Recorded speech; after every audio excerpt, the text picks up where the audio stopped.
such a time as this. And welcome back to For Such a Time as This Roundtable. Are we being fed lies? You know, when you ask a rhetorical question like that, the answer most probably is yes, we are. But before we get to it, I want to just go over some of our sponsors here. The Real Global Warming t-shirt is from fullarmor.shop, not .com, not .org, .shop. These are Christian t-shirts that allow you to witness before you even open your mouth. Warning, warning, only the strong can wear these t-shirts. So, got it. Okay. So, with that said, let's delve into this. Let me introduce our roundtable tonight. We have Anita. Anita, is this your first time? It's my first time, yep. And then we have Chloe. Chloe's a veteran. Vicky, and then Terry. Hello there. All right.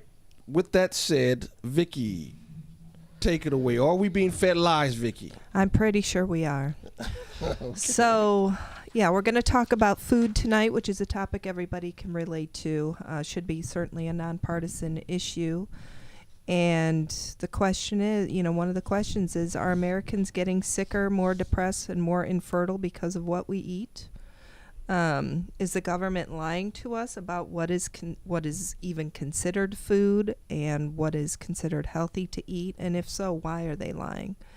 Couple quick facts that this is a topic that I've been learning a lot more about the last year.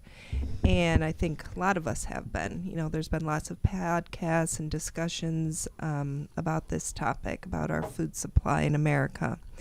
And is it stable? Can we depend on it? Is the food supply vulnerable? Lots of questions, because when people, are hungry, they're weak, and they get desperate and do desperate things. So it's important that we have a stable food supply for our families. And this is not a topic that really comes to the forefront until you start starving. Right. But by that time, it's probably too late. Right. And people don't realize this. Again, learning some things in Katrina, when you had that Hurricane Katrina, what is the first thing that happens when people come out of the water? They're looking for food. They're hungry. Mm-hmm. And that's not an easy thing. That the search for food was real. Yes. And so to be in a situation to where food is not readily accessible, that's how people go crazy. Yep. Yeah, so we need to all maybe think about being proactive and thinking about other maybe different sources than we thought of before of where we can get food for our families. One interesting thing is the life expectancy. It was 77, the average life expectancy in America 20 years ago in 2003, 21 years ago, was 77 and a half years. And today, it's the same. It had gone up to 78.8 in 2019, but then it went down, and now it went down to 76.4, and now it's back where it was 20 years ago. So why is that? Why is the life expectancy not increasing? So another fact is the ultra-processed foods that fill up our grocery stores have gone from below 20% decades ago to close to 70% of our diets today. Wait, say that again? Ultra-processed foods. So there's processed and then there's ultra-processed. What is ultra-processed? When you go to the store and something with a really long ingredient list, that's ultra-processed. Okay. The longer the ingredient list, the worse it is for you. So we used to only consume like 20% of those types of foods years ago, and now many of us are consuming close to 70% of those foods in our diet. Real quickly, Old Mustang says technical difficulties. Are we having technical difficulties? We're coming through clear. If someone else can give me a thumbs up to whether or not it's just Old Mustang or is it us, give me a thumbs up in the chat in either Rumble or YouTube to let us know we're coming through loud and clear, or is there some sort of technical difficulties with us? On our end, it seems like we're coming through clear. Help us out. Okay, go ahead, Vicky. All right. So there's one gentleman who's also been making the rounds a lot on the different podcasts and news shows. He was also interviewed by Tucker. His name is Calley Means. He worked in Washington for a while.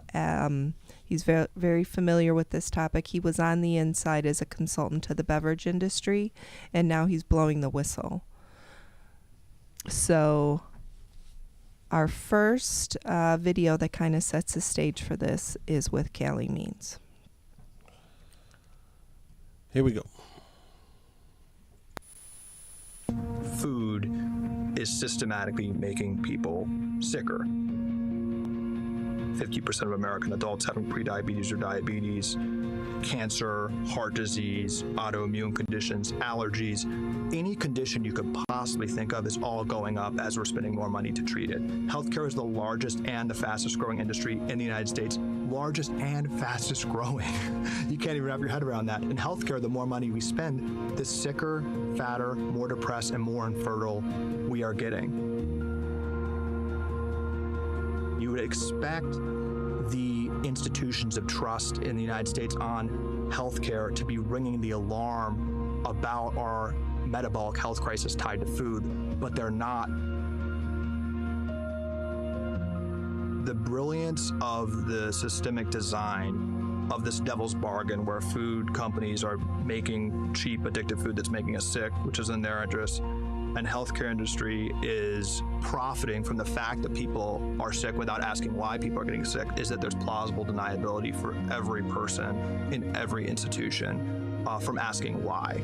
The pharma company who makes the statin, the doctor who helps the person who is already morbidly obese, the medical school who's training doctors, they can all feel good in the moment. Right? They all feel like they're doing something in that specific moment. They're not responsible for asking, why there's a large cardiovascular children's center in every city now. They're curing that child on a micro level who has a heart issue, but not one person is responsible for asking why so many children are having cardiovascular issues. Yeah, that's pretty scary stuff. I didn't even know Yeah, that don't sound good.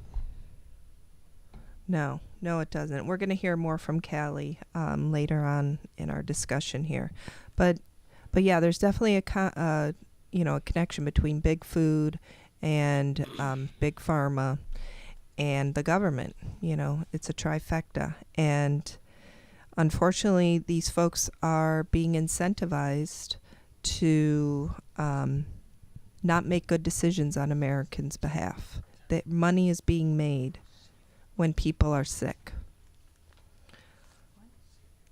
So the first lie we want to talk about is listen to the government because they know best.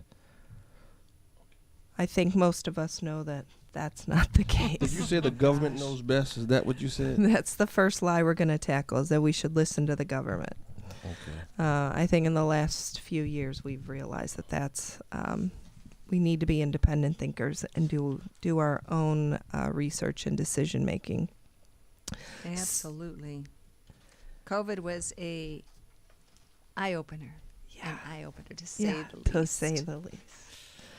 So there was, we had the food pyramid for many years. You guys remember the food pyramid? Mm-hmm. Yeah. That wonderful thing. Yeah.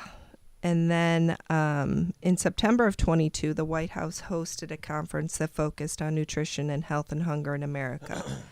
And one of the main organizers of the event, who was the dean of Tufts School of Nutrition, presented a newly designed food pyramid that only cost 3 years of time and millions of taxpayer dollars.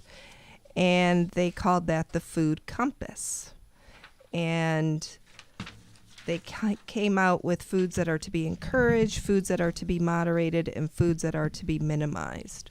So one of the foods to be encouraged was frosted mini wheats, Oh my gosh. Honey Nut Cheerios. Wow. And foods that were to be minimized included ground beef. So they're saying we should eat more Honey Nut Cheerios and Lucky Charms than we should eat ground beef or steak. Oh my goodness. So I don't know about you guys, but Unsweetened almond milk. Okay, I'm just going to say, some people have I've never actually tasted almond milk. It's good. Is it?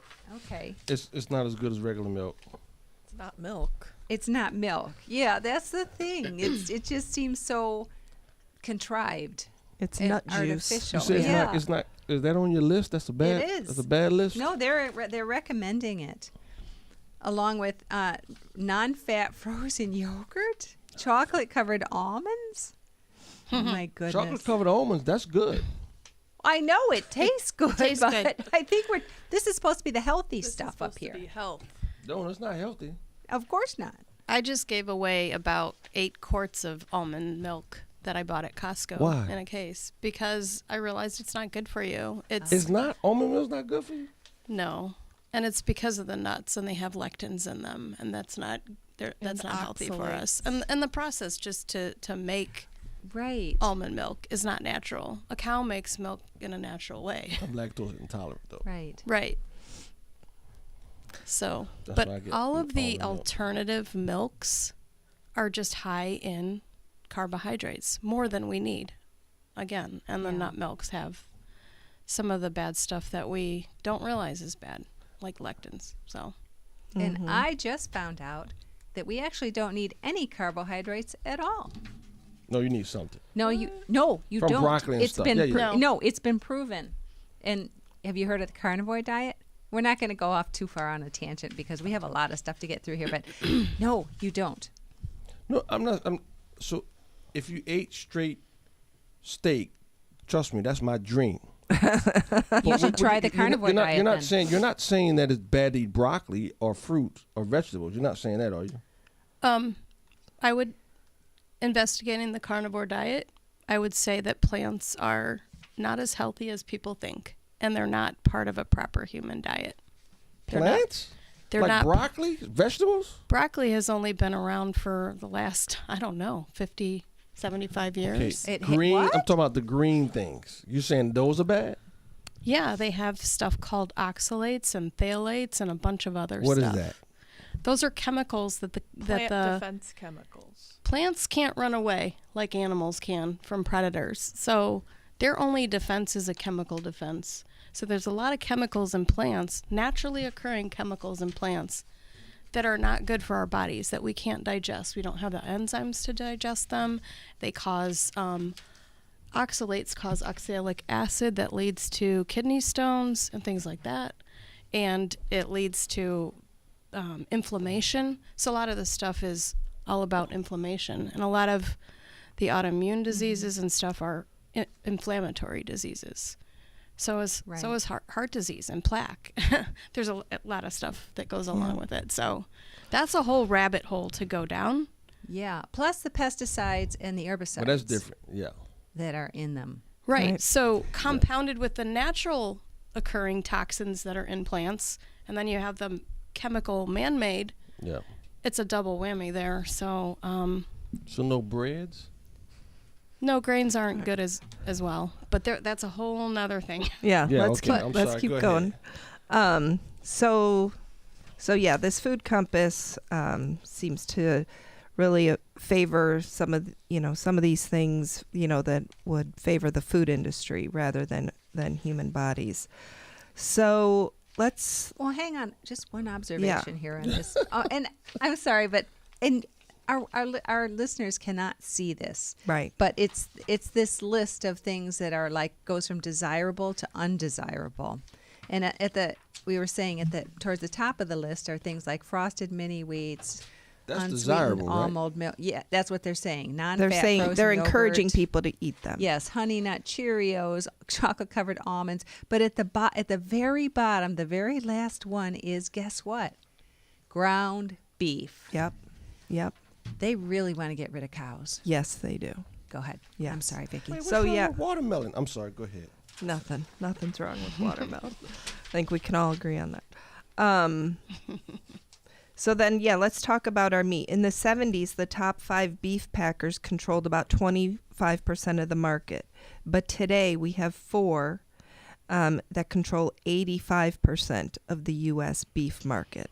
So that's a little frightening to have 4 companies in Yeah. charge of 85% of our beef market. Of our foods. Yeah. Now, one of the things also is the antibiotics. I heard there was this blogger back in 2012. Well, the podcast she was on was very recent. She started her work back in 2012, and her name is the Food Babe. And she took a picture. This was when Facebook just started. So she put a picture of Chick-fil-A's 100 ingredients at that time on her Facebook page, and she wrote a blog post about it. And Chick-fil-A called her, and they said, we want to meet with you, because her post went viral. That was back in the day when Facebook, you could actually see people's stuff, and so her post went viral. Millions of people saw it. So 100 Chick-fil-A ingredients in what? in the chicken sandwich. Oh, which one? The Chick-fil-A chicken sandwich. So they called her up. They said, we want to meet with you. She's like, okay. She met with them, went to their headquarters. They gave her the whole pony show, showed them the test kitchen, showed them the history of the company. And then they sat down with her in a boardroom and said, okay, we see you have concerns. Let's talk about them. And she talked about the MSG. She talked about the artificial dyes. And then they said, what's your main concern? And she said, it's the antibiotics in the chicken. Because she had heard from, I believe it was General Wesley Clark, who said that was a massive problem, a massive problem for America, because when you have all those antibiotics and people are eating them, then superbugs can develop, and then we won't have any antibiotics left that will be effective, and that could, he literally said, it could wipe out, wipe out millions of people. They give the antibiotics to livestock whether they're sick or not. Right. Exactly. So they said, there's no way we can get rid of the antibiotics. That's too big of an ask. And she's like, well, Chipotle was doing it. They were putting pressure on their farmers to convert to antibiotic-free. And she said, you guys can do that. You're powerful. So then in 2014, Chick-fil-A did make a commitment to serve only chicken raised with no antibiotics ever nationwide by the end of 2019. So I guess that just shows that there can be influence from just regular people. At that time, yes. And speaking out. So at that time, she said it probably wouldn't happen that way today. Well, it gives me hope. Yeah, no, it was a really good feel-good story, for sure. But there's still 99 other ingredients aside from right. that maybe aren't so good. And they did tell her, we will never take away the MSG, because that's the thing that makes it more addicting. That's a flavor enhancer, and we'll talk more about that. So back to the antibiotics. In 2017, U.S. meat packer Tyson Foods had switched its retail line of chicken products to birds raised without antibiotics. More good news. But then in July 2023, Tyson reintroduced certain antibiotics to its chicken supply chain, forcing them to drop the no antibiotics ever tagline from their products. They said in their release, this involves drugs that the company, or what the company said is that they are not important to human health. Now, let me just say,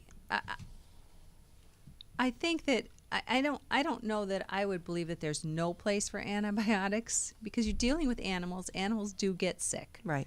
But I think it's very destructive to just give them the antibiotics as part of their feed, even when they're not sick. But how do you differentiate? You're not talking about one or two cows or chickens. You're talking about massive production line. Either it's all or no. I can see where. Right, because when you're talking about mass production of chicken, production, and they're in these big, huge barns, and they're crowded together, and that's a problem. They're literally always going to get sick.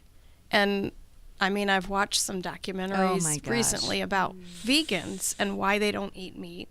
And of course, they make it hyperbolic and they make it look worse than it is.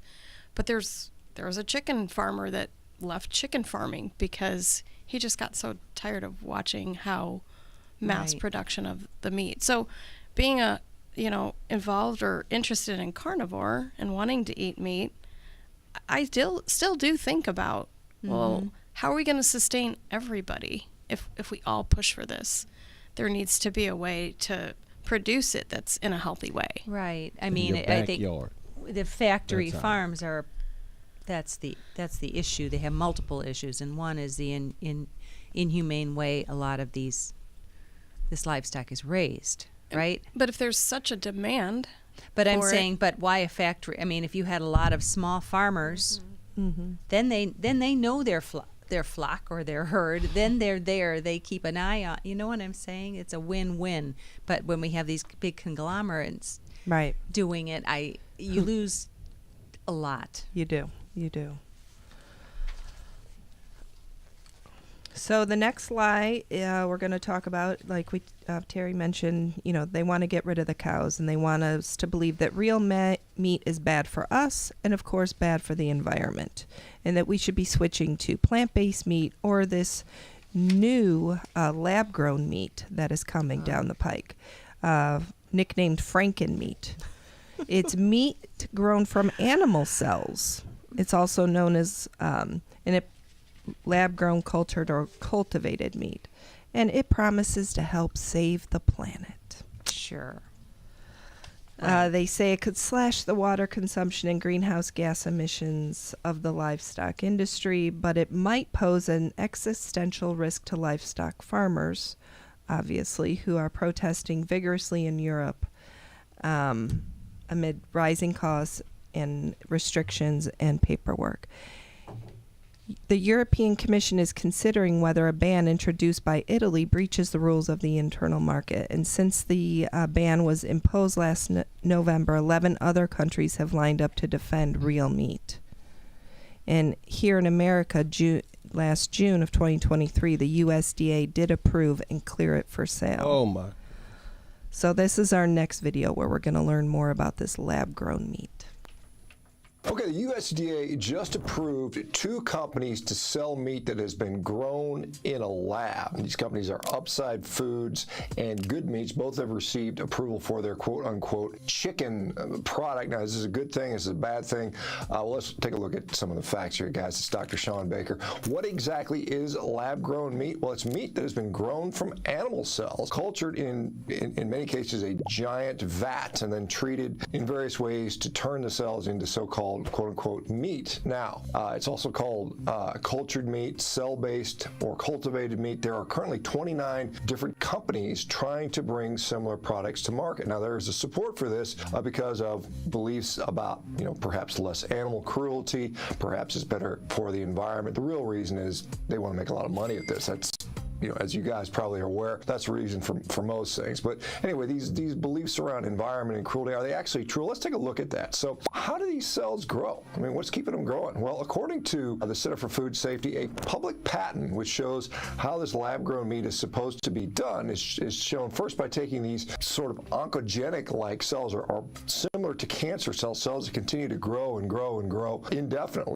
So these cells, cancer cells in general are cells that are problematic because they keep reproducing and they're almost basically immortal. They continue to grow. They don't have signals to turn off growth. Now, this may sound like a perfect thing for lab-grown meat because you just have this unlimited supply of growing cells. And if you have enough growth factors, which is what's required to stimulate these cells to continue to grow, so you put these excessive growth factors on there to keep things growing and growing. You imagine, as a human being, I can grow a bicep muscle to a certain size over my lifetime.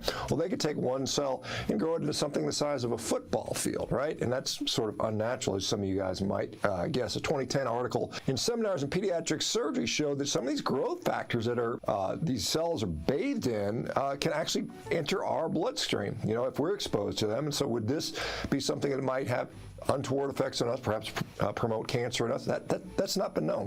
We haven't tested that. As the meat cell cultures can also be created from stem cells, there are additional concerns because stem cells can basically differentiate into a whole variety of things. There's no telling for sure what exactly it's going to turn in. Now, the growth factors will direct that, but again, are we smarter than Mother Nature? Do we know everything that differentiates a muscle cell from a cartilage cell, from a fat cell, from a neuron? I'm not so sure about that, right? I mean, we think we do, but we've made a lot of mistakes in the past. There's a 2017 article in Nature that found that stem cells often will acquire mutations that will promote cancer growth, and current guidelines guidelines prohibit selling meat from animals that had a cancer, that basically have known cancer. I mean, that's basically illegal at this point. And so, we're taking these stem cells, these proto-oncogenic cells that can divide forever and ever, and potentially maybe selling those. It's also possible that lab meats could be grown by stimulating cell mutations to induce something called a pluripotent stem cell, which is like an embryonic stem cell created from any cell. Now, the Good Food Institute wrote that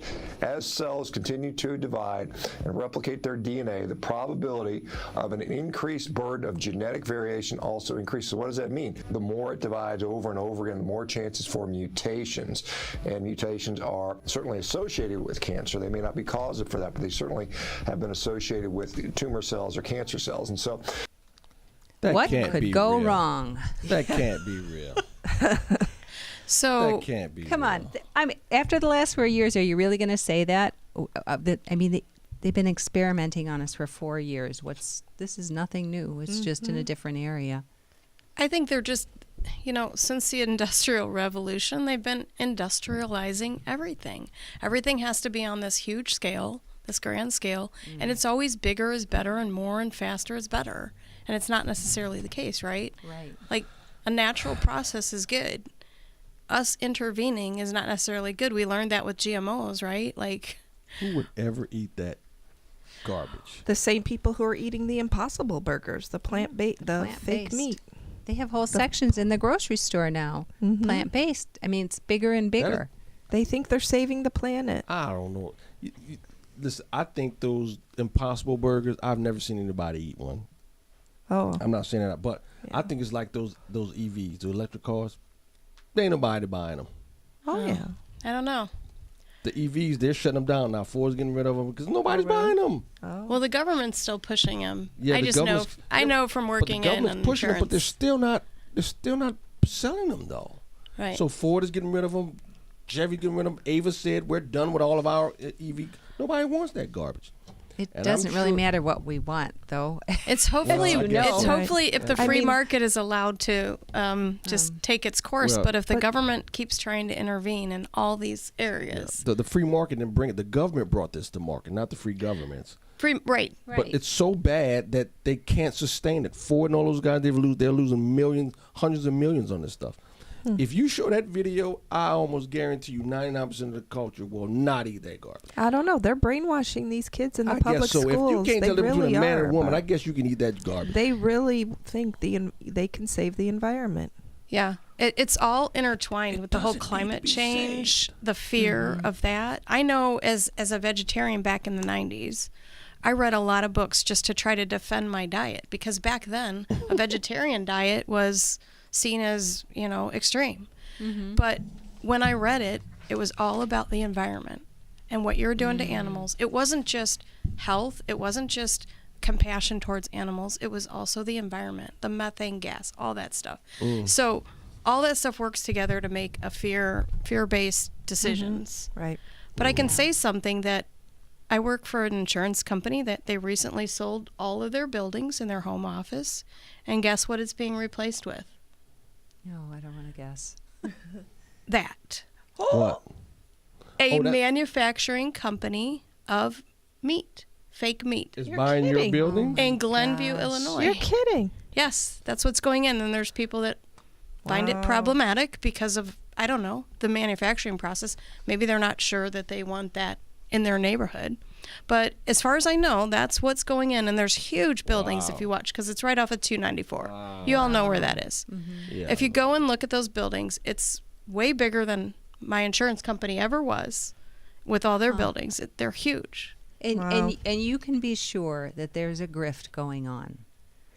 Because with the electric cars, every time they do it, the politicians, because they know they're going to pass these laws, they make certain investments in For things. sure. They And that can't sell that here. I refuse to believe that there's a market for that garbage right there. it doesn't. But I think you're missing the point. I don't think they're going to give people a choice. No, there would be no natural market. There wouldn't have been a natural market for electric cars either. But they started passing a bunch of laws. I forget. Aren't combustion engines They were passing laws so that they were going to be phased out. Yeah, that ain't like gonna happen. relatively soon. So Not the gonna happen. government works with the Exactly. big industries, and they force things out. Right. Because I was learning that the price of meat is going up now, and I also learned that out west, all those ranchers, they're being forced to only go pasture their cattle on certain. We have to stop. Slow down. No, go ahead. So they're being restricted in where they can raise their cattle. Yeah. And it's because of environmental reasons, like certain animals. So We are pressed for time. And I think, so- if the government's government. involved, they Yes. have built-in customers with all the public schools. Oh yeah. They can put that in. They can put this in the I cafeterias. refuse to believe that they're going to push that to market and keep it there. Are you Okay. serious? We'll You don't find think out. they would no do one's going that? to eat that stuff. Oh, I'll bet Oh. you. If I was a Pastor betting person, which I'm James. not. Pastor James. I So told my friends a few years ago, sweet tomatoes will not last. They're gone. that's true. they That were is around true. for quite a while. No. So our next lie is the phrase "everything in moderation." What do you guys think of that phrase? I used to think it was an okay phrase. Now I don't. I agree Everything? with I agree with that. Not everything, right? Yeah, Exactly. not every. Some Not things, everything. Not at all. Like that meat you just showed. Yeah, exactly. And seed oils. We learned yeah, that. Yep. Thank you. Good transition. Our first, not everything, something you should avoid whenever possible, are industrial seed oils. So to talk more about that is Sally Fallon Morell here from the Weston A. Price Foundation. Yes, and in fact, the one thing that's really different about modern diets and traditional diets is these industrial fats and oils. We did not even have them until the early 1900s, and they are just a disaster for our health. I always say, people say, well, where should I start? How do I change my diet? Where should I start? I always say, get your fats right first. So that means get all these industrial fats and oils out of your kitchen and use the traditional fats. So I guess we're going to start with, what are these? That's what I was going to ask you. So these are oils that come from hard seeds. In the past, we couldn't get oils out of these seeds. We could get oil out of oily seeds like sesame or flax seeds that are not very hard. And traditionally, they were removed with a stone press. But mostly we ate animal fats or fruit oils. Olives and palm fruits are fruit oils, and they're very oily fruits, and it's easy to get the oils out of them. So in the late 1800s, they had this waste product. It was cotton seeds, because they were growing cotton and the seeds were removed, and they just had piles of cotton seeds. And, well, they invented the stainless steel roller press, and they could put the cotton seeds through this roller press, and that got the oil out. So this was the first vegetable oil. And only a madman would think you could eat this oil, because it just smelled to high heaven, and it was black. It was black and gunky. It looked like car oil or tar or something. But the experts in food technology over the years figured out how to refine this oil. It's the same process they use for petroleum products. Oh. They use the same equipment. And the oil is heated 5 times to very high temperatures during this process, and chemicals are added. It's bleached to get rid of the dark color, and then very strong antioxidants are added, because the thing with these liquid vegetable oils is that they break down easily. Whereas saturated fats don't break down, they're very stable, and so you can eat them without problems. But the vegetable oils break down, so they have to use these antioxidants and things. And then after all of this processing, they tell us to cook with these oils, or we fry with them. These vegetable oils today, they come not so much from cottonseed, but from soy, corn, canola, these kinds of seeds.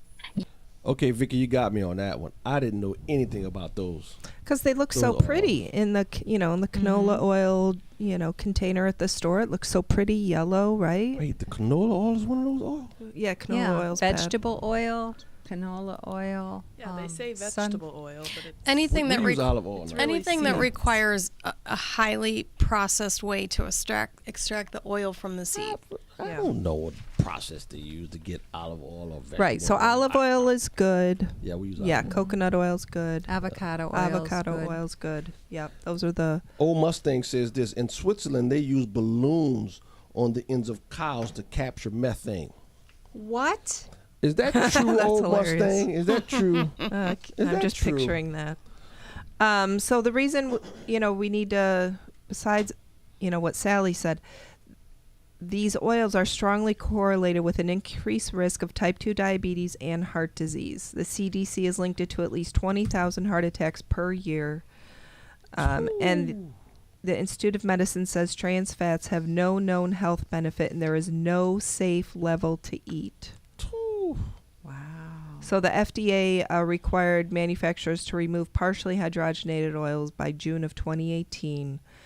But food companies can still petition the FDA for a special permit. 2018? Yeah, this was back in 2018 that they had to remove it, but they could still petition the FDA for a special permit.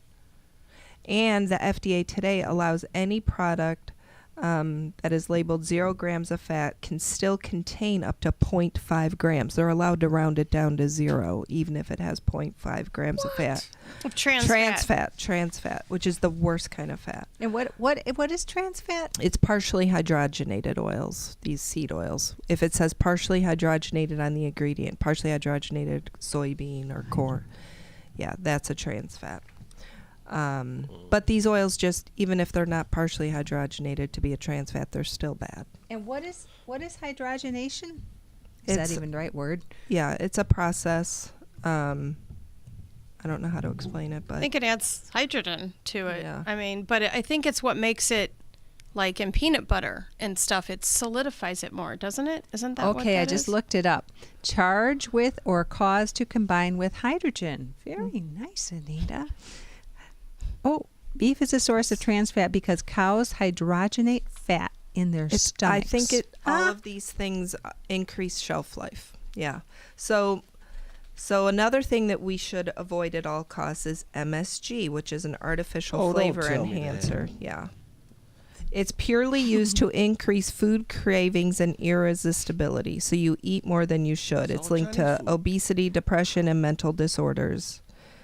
It's also a toxin that excites brain cells to death, which associated with neurodegenerative diseases. Associated with Chinese food. Yes, Yeah, but definitely like associated with MSG's Chinese definitely food. been called out for a long time now. Yeah. It has. So, Yeah. not But it's in a lot of things. Potassium bromate finds its way into bread dough to enhance the structural integrity, yielding a more substantial rise, cutting down baking time. It's also associated with adverse health effects, including cancer, impairment of the nervous system, and damage to the kidneys. Of course, other countries they've banned this, such as the UK, Canada, and Peru, but of course not here in America. I bet you Italy does too. So when we went to New York last year and we did a food tour in Italian Little Italy, they said the restaurants in Little Italy, they don't take anything from the U.S. Mm-hmm. They import it all from Italy. Yep. The bread, even the salads, the tomatoes. They said anything served in our restaurant comes from Italy, not from the U.S. Yep. And I can when I eat bread here, I can literally feel my stomach swell. When I was eating the pizza in New York, because every stop you had with a food tour, nothing. Wow. Nothing. It was different. So yeah, it's even banned in China and India, but not in the United States. Yep. Then there's high fructose corn syrup, which is a sweetening agent that's been associated with a lot of different things, including type 2 diabetes. Yeah, that's poison. Yeah, it's really bad. So that's another thing from the Industrial Revolution, because we had a lot of corn, so we have byproducts of whatever we're producing. So we're like, what are we going to do with this? That's what the companies would say. And so they find a way to insert it into everything. Yep. And add it as something that enhances the flavor of all these different foods and destroys our health at the same time. So Right. And yes, some European countries have taken measures to restrict high fructose corn syrup, but we have no restrictions here in America. Then there's titanium dioxide is banned in European food, but remains a common whitening agent in American candies. That's And interesting because whitening, all these candies are colorful. So they Right. must whiten them so they could add the color and it's more distinct More or bright. something. Yeah, I don't know. Good point. It's interesting. And then Skittles, Pop-Tarts, and Gatorade and Little Debbie's products are banned in the European Union because they contain dyes like Yellow 5, Yellow 6, and Red 40. The EU banned these artificial colors after research indicated that they're harmful to health, especially to young children. So yeah, there's a lot of chemicals in our food that they've been adding to increase and prolong shelf life, because if the shelf life is short, the companies are going to lose money. So Or make it look better Yep. or taste better. Mm-hmm. So our next lie we're going to move on to is about the milk we drink. And the lie is, and I'm pretty sure I was, told only drink pasteurized milk. Don't even think about drinking raw milk. Dangerous. Danger, danger, Will Robinson. So here's a couple videos about raw milk. Legally say that raw milk is medicine, but it has been used as medicine for thousands of years. And this is something that Big Pharma and Big Dairy don't want you to know. Hippocrates, the father of modern medicine, gave raw milk to his patients that suffered from tuberculosis, gout, and other common diseases. Even one of the founders of the Mayo Clinic, Dr. J.R. Crew, used an exclusive raw milk diet to treat thousands of patients in the early 1900s. However, today, the media presents raw milk as one of the most dangerous foods for human consumption. But the truth is, their milk has been used for thousands of years to nourish the body. Mm-hmm. And we got another one. Oh, you want? Let's watch both of them. Starts with me watching. This food is illegal in the United States. In the majority of the U.S., raw milk and raw dairy cannot be sold to consumers in grocery stores. This is an incredibly healing food, and so much scientific literature supports its ability to improve asthma, eczema, allergies, gut flora, and yet this is illegal. When cigarettes, alcohol, marijuana, processed foods full of seed oils and processed sugars, clearly things that are harmful for humans, these are all legal. You can buy them in every state, in every grocery store, but you can't get one of the most healing foods on the planet for humans, raw milk. This is insane, guys. This is ludicrous. And this is something that I want to help bring awareness to and be a part of changing so that you can have access to healing foods like this. Yeah, so we buy raw milk now in our house. Chloe's been learning a lot about this over the last year. Let me know where you get it from. So in Illinois, you have to go either to the farm to buy it directly from a farm, which there's one about a half an hour away, or you can buy it. There's a little Amish grocery store, but at the Amish grocery store, it has to be labeled for pet use only. Woof, How does woof. it taste? Woof woof. It tastes a little grassy, Oh, interesting. Grassy? more earthy than the pasteurized milk, but it's really creamy. And it's very nutrient dense. Oh. Which And- makes sense. It's for baby cows. Yeah. And many people who are lactose intolerant find a lot of relief with it because it contains the enzyme lactase, which helps you digest lactose. And when it's pasteurized, it kills lactase. Oh. So there you go. Human intervention Yeah. It is ruins something So- good. $20 for half a gallon, though. A gallon. One A gallon. gallon. Really? At the Yeah. Amish store, I I thought believe half. It's cheaper at the half Amish that. store. Yeah. But if you don't have at the cereal, Amish which you store. shouldn't, and you just drink the milk, There you don't you need go. as much. Yeah. But it is crazy that, like he said in the video, you could Right. buy cigarettes, alcohol, weed here in Illinois, Fentanyl. Everywhere. But it's illegal for Jewel or Mariano's to sell raw They milk. crack down on Like raw if that milk. doesn't tell Yeah. you everything you pretty need to know about the obvious. government Yeah. Yeah. right there. it's easier to buy fentanyl than it is raw milk. It's definitely easier to buy weed, that is for sure. Yeah, so, yeah, like I said, if that doesn't tell you everything you need to know, that the government wants to restrict some things and not others. Yeah, so they not only do it by kind of like propaganda, like just spreading all the information, Right. but then they actually have laws that restrict stuff. Yep. Right. Yep. And they, every once in a while, seem to attempt to restrict something that comes out as bad, like soda, or like when they tried to tax soda to discourage people from drinking it, and then everybody was mad at that, so they stopped. But it's kind of weird how they don't globally do that. It's just like they target certain things, and it's just their pet project here and there. Certain things are going on in Congress behind the scenes. That's why. Yeah, I mean, yeah, so we're going to watch another clip here from Calley Means talking about the pay to play, and I think that has a lot to do with it. Yeah. I was employed by a public affairs firm on K Street that was the lead consultant for the American Beverage Association. So this is one of the interest groups that represents Coke and Pepsi and fights for their interests. And it's very businesslike. There was an objective on the table, and that objective was to keep government funding flowing from the food stamp program to soda companies. So this might surprise you, but the number one item that those programs' dollars are spent on is soda. 10% of all food stamps funding, it's a $115 billion program, goes to sugar water, to sugary drinks. And obviously, not surprisingly, in 2011, some members of Congress asked, should this be the case? Why are we using government money? Why are we shuttling $10 billion from the U.S. Treasury to soda companies? And we have a metabolic disaster happening among kids. So the objective from the American Beverage Association to the consultants was very simple. How do we argue that it is wrong to take away government funding for soda? We went to the NAACP and the Hispanic Federation, two of the leading civil rights groups in the country who've done great work throughout American history. These groups today are pay-to-play organizations, and we had a meeting that shocked me. It was transactional.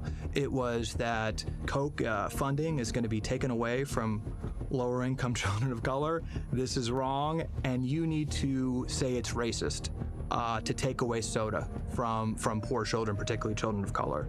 And that's exactly what happened. And there was an all-out carpet bombing of media, both the national level, the leaders of the NAACP, and their local chapters, state by state, saying that it is an example of racism to take soda away from kids.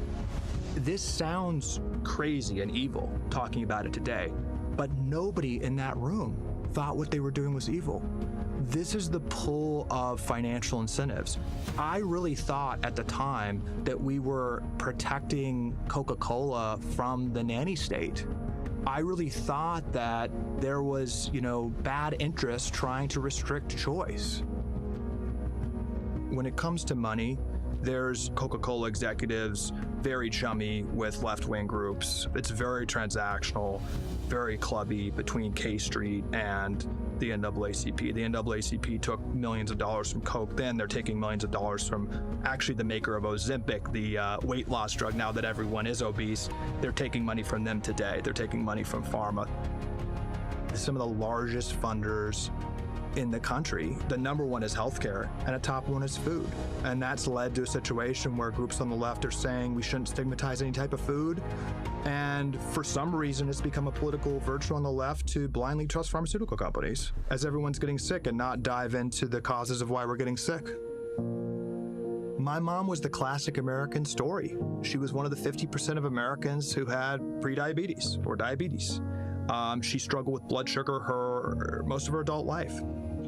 And she, throughout her life, was told this was normal. Oh, high blood sugar, take metformin. Later, high cholesterol, statin. High blood pressure, take a medication. So she had all these siloed conditions, and it was normal. But none of those things were seen as potential warning signs. And for my mom at 72, she was taking a hike with my dad, perfectly healthy, felt a pain in her stomach, went in, got a scan, and it was stage 4 pancreatic cancer. We rushed to her side, had the most profound 12 days of my life, but she was dead 12 days after the diagnosis. And as she was dying, the doctors at Stanford Hospital said this was bad luck, the pancreatic cancer. It wasn't bad luck. Pancreatic cancer, many forms of cancer, are highly tied to the prediabetes and metabolic dysfunction. And we are being lied to that cancer is random, that dementia is random, that kidney disease is random, that all these issues that are killing us are random. They're not. They're all exploding, and they're all tied essentially to food. Yep. I'm ready to believe that. Yeah, I told you, Vicki, I knew about the cancer, but I didn't realize that they actually tied the metabolic stuff to other stuff such as dementia. Mm-hmm. Yeah.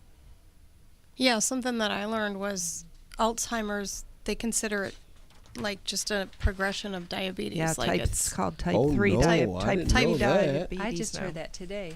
Yeah. actually, for the first No, time. I didn't know that. Yep.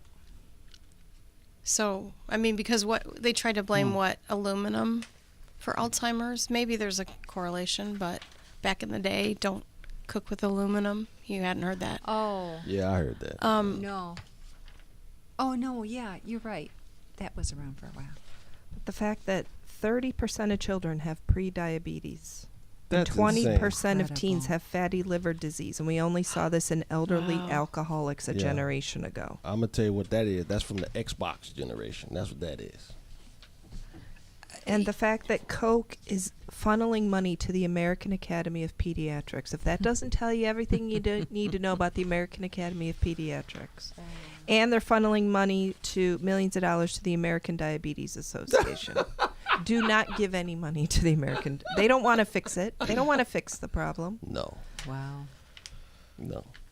And that 10 billion with a B is transferred from the government treasury to soda companies via the food stamp program. It's just Well, ladies and gentlemen, that is Just the world, right? underhanded way to subsidize. soda consumption in children has gone up 100 times in 100 years. So now we know the problem. So what are the solutions? You know, they come out with different studies. You know, I heard about a study paid for by candy companies that it came out saying, oh, candy's not that bad. You know, a little candy's fine. You know, it's good for your kids, you know. So whoever is, you always obviously have to see who's paying for these results, for these studies. They want to make it seem so confusing and so that it's very complicated on what to eat. But it doesn't have to be complicated. We just have to keep it simple. And really, you know, eat foods that are natural, that are whole, that are, that ancestors could have eaten. Do you want to? There's a book that Chloe's been reading called The Maker's Diet. It says God's dietary guidelines contain no refined or processed carbohydrates and only a very small amount of healthy sweeteners. And the typical American diet, of course, is just the opposite. That we're straying far from God's design with an array of techno foods rich in empty calories, filled with refined carbohydrates, and woefully inadequate in nutrition. In contrast, the totally natural Maker's Diet satisfies us with unprocessed foods harvested directly from the Creator's bounty, and countless healing miracles occur naturally as our bodies process and use these foods with great ease. I think this is a worldview thing. It's where humankind has come to believe that they can do better than what God created. Yep. And so we're farther and farther from nature and farther from where we started. You're dealing with a culture who rejects the concept of God altogether now. So. And, you know, we've gotten rid of just the natural things that keep us healthy. Right. Fresh air, sunshine, water, and just natural foods. Normal food, yeah. Not things and we've with normalized all kinds of sugar and processed foods. Yep. So Calley has a solution. Our final video, it's just a minute long. He has some solutions here. When we talk about how to fix this, what's so frustrating, where the lack of leadership really comes in, is that the solutions here are simple. We literally need to stop subsidizing poisonous food, and we need medical leaders to simply say clearly to not eat toxic food. I can tell you from being in the rooms with the food companies and with the healthcare leaders, these are not evil people, but they are incentivized for their industry to grow.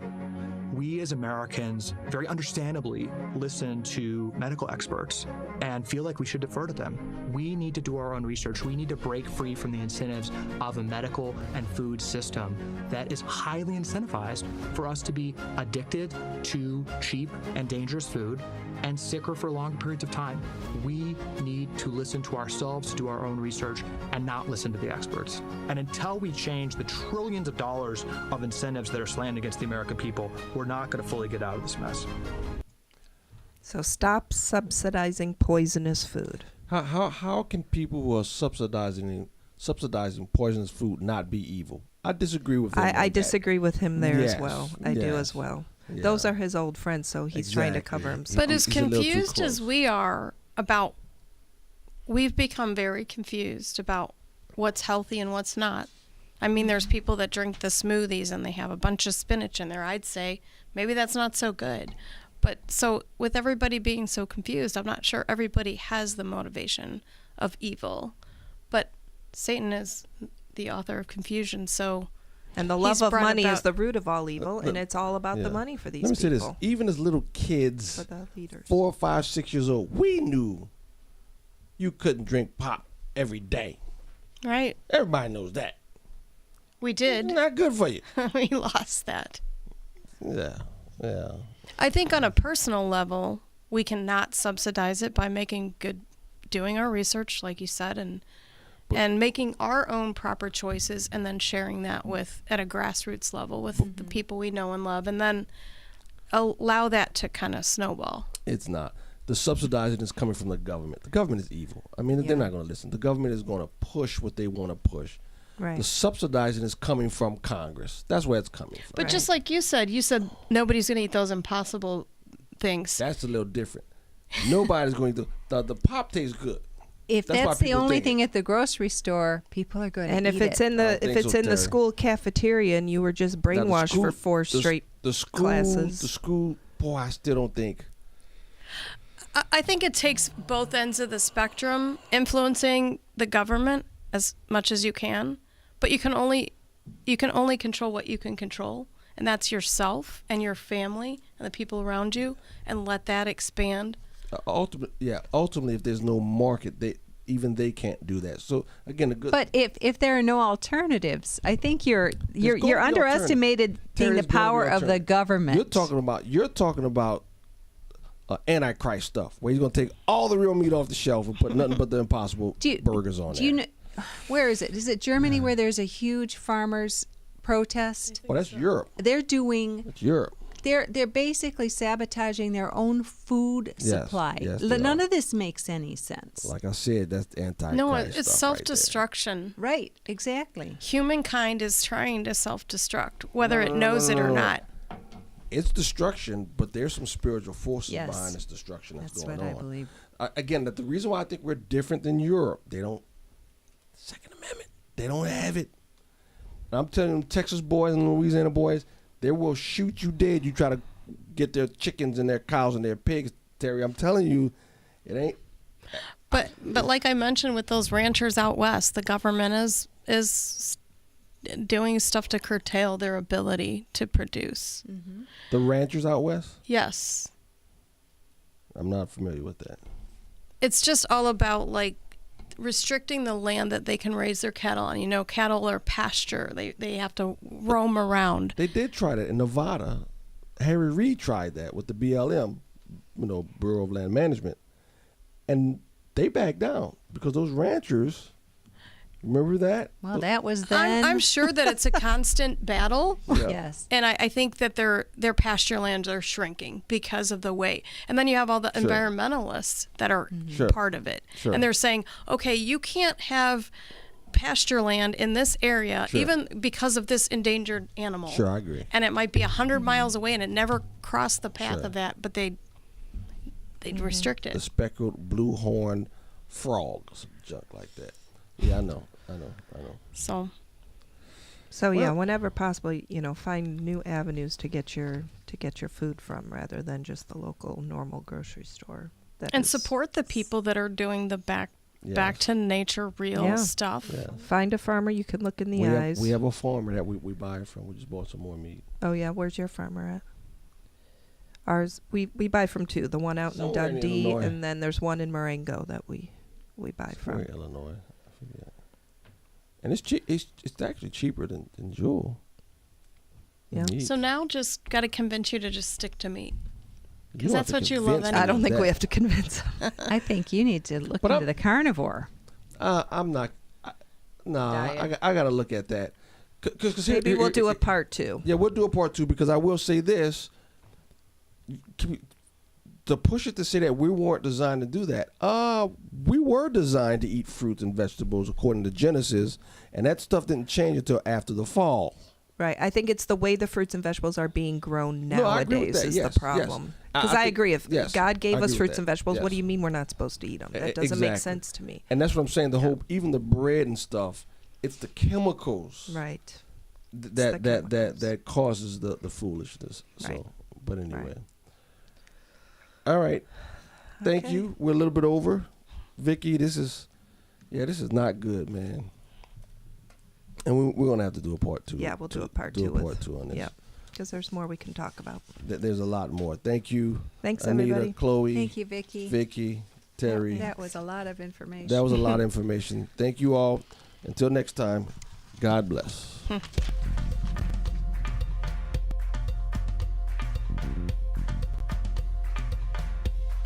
For such a time as this,